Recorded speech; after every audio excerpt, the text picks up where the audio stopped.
Just thought I would do a jasmine update for you.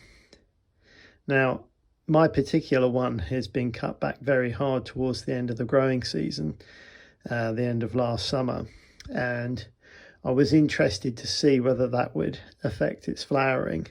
And I must admit, its first flowering at the beginning of February was a lot smaller than I expected. It had some jasmine flowers, but not that many.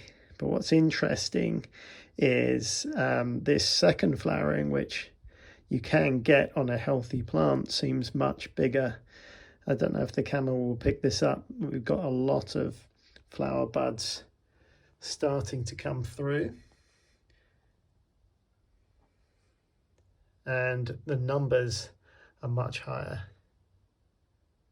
So it's quite interesting that we're now in early to mid-March and we're getting a lot of sunshine coming through, although the nighttime and early morning temperatures are still very low, just a few degrees Celsius, and we're still getting frosts.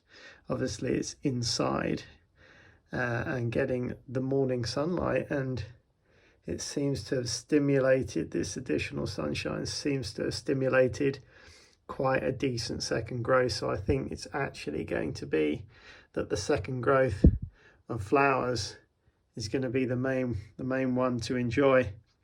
So I'm looking forward to that, and I will keep you posted.